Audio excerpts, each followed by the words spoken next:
So apparently the battery and the alternator dead on our Safari vehicle.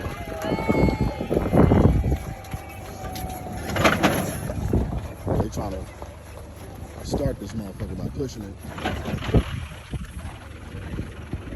We got it. We got it started. Yep, we got that shit started. Black people in the States had bad alternators on Cadillacs. Apparently you have a bad alternator on the damn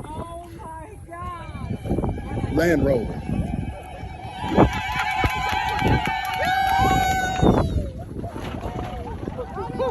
Started again.